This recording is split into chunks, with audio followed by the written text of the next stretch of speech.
mean, I had never wore a mask before, so it was just a little getting used to. But after a while, it wasn't a big deal, really.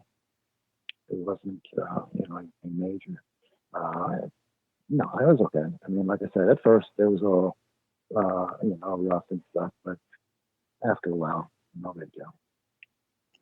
Did you like the pairing with Mr. Fuji? Mr. Fuji. Yeah, it was great. You know, we had to. He would always ride with us. I mean, that was kind of our responsibility. Uh, we drove him to the towns, and then wherever we went, of course, Mr. Fuji knew every Japanese, Chinese restaurant there was in every single town, and so we wound up eating there a whole lot. But yeah, it was pretty cool. He was good. He was a good guy. He was, but kind of sometimes he just kind of would be, you know, I don't know. Well, of course, he wanted to get his stuff over. So, in a match, he'd like, want to hit somebody with a cane or something. And God forbid that if he hit somebody with the cane, that you pick the guy up and throw him into the ropes. Oh, no, no, no, you don't. I mean, how the heck would anybody be able to walk after he hit somebody with the cane? That was his idea. That was his attitude. So, yeah, he just, that was kind of funny. But yeah, he was a good guy. He was a practical joker, but anybody that would play some on him, he couldn't take it. Especially his top hat. Oh my God, you didn't mess with that hat. God forbid you touch that hat. Holy cow, you were in trouble. But he could do anything, But yeah, no, because Janetti would always mess with his hat, and yeah, he'd go crazy when find out that the hat got squashed or whatever they did to it. Do you remember any good ribs or any good pranks on Fuji? I mean, that's primarily just kind of like that with them. I really nobody really had uh, sort of didn't really want to do anything, but other than Janetti, he just didn't care who did to what. So yeah, I mean that was primarily. There wasn't anything. But now, as far as Fuji, doing ribs and other people, oh my God, man, I can't. I shouldn't. But I forget, we were in somewhere in Massachusetts, and one of the Japanese reporters, oh my, Suzuki, something like that. I forget the guy's name. He was like a reporter from Japan, and so we were at this restaurant after the matches and stuff, and this guy was sitting with us, and Fuji got him drinking and stuff, and then. Man, yeah, no, after, I mean, the guy wound up drinking it, and then Fuji wound up telling him that what he did after the guy drank it. And he got upset and started like crying and stuff. But see, that's that's what I'm saying. Fuji just kind of would be like that. He could rib anybody, but God forbid that somebody would rib him, and he just wouldn't take it too well. So, but there was some guys like that. But, he always thought it was funny, and it really wasn't that funny. But so, I mean, did you guys think you needed a manager like Fuji at that point? We really were never great talkers, and especially they wouldn't even let me talk because the mask, and I wasn't obviously Oriental, and Pat was never a good talker. So I guess in that aspect, I imagine that fit as good as anything. And I mean, we weren't really ever going to be the top tag team, or we're in the middle. So yeah, I think that fit us just fine.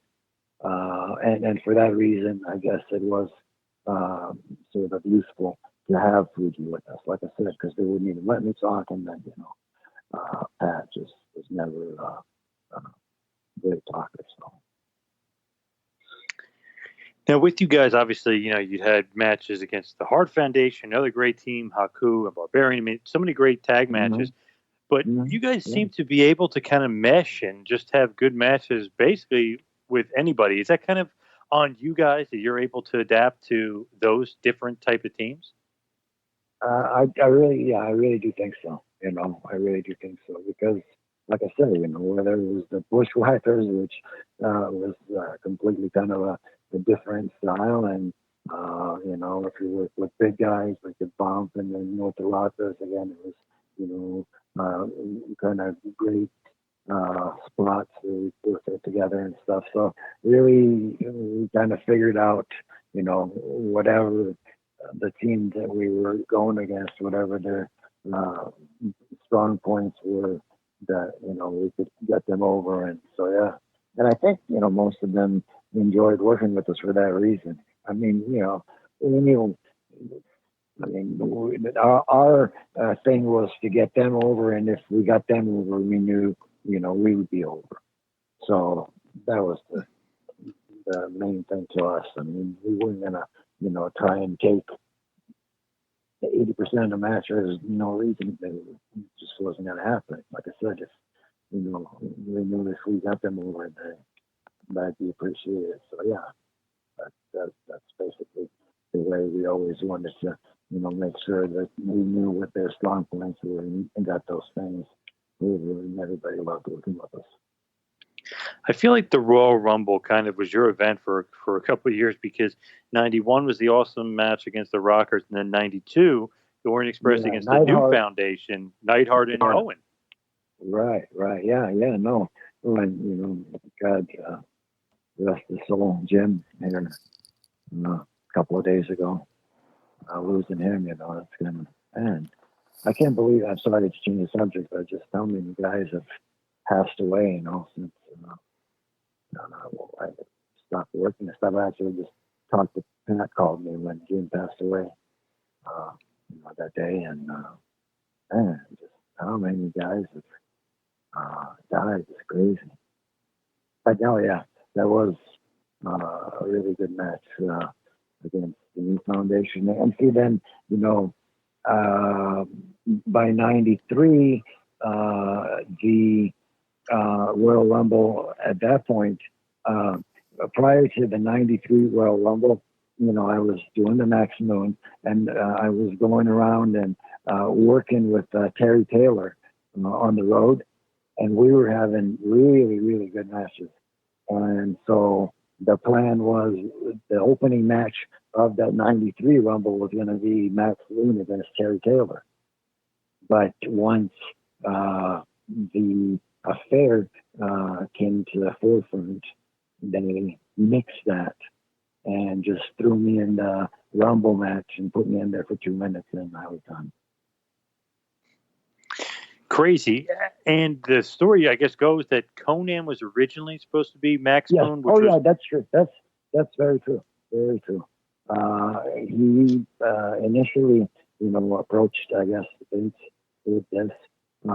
That costume, I mean, I don't even know what Vince was thinking, because he had all these, Conan had come with these huge, humongous leg pieces and this kind of a helmet with lights, and I mean, oh my God, there's no way that I had tough, just what I was taking on the road, which they cut it down to where I just had those arm pieces that one side shot flames and the other one like shot confetti. Just those two things, and that was enough to carry in this trunk. But all that other stuff would have been impossible. There's no way. And Conan, they kind of were working on that, and actually, it's kind of a funny thing, because he had one day he just never showed up at TV, and I was, they had the three sisters that were sewing the costumes and stuff for the guys, and I had been talking to them, and I said, man, they made you guys, rush to make that costume, and now you don't need have nobody to put into it. And if, you just made a couple of small alterations, I bet you I could fit in it. And at that time, like Vince's office was just like literally across the way, and he like stuck his head out and he goes, what are you guys, what are you talking about? What are you laughing about? I said, oh, nothing. And I just repeated that. I said, if they just change the thing and a few small alterations, I bet you I could fit in it. And he goes, yeah, okay. And he just, shut his door. And we kept on talking. And like a half hour later, he came back out and he pointed at me and goes, you, come here. So, what? What'd I do? And he called me into his office and he goes, you know what you were talking about earlier? He goes, okay, you got it. It's yours. Do what you want with it. That's how I got the Max Lunik gimmick.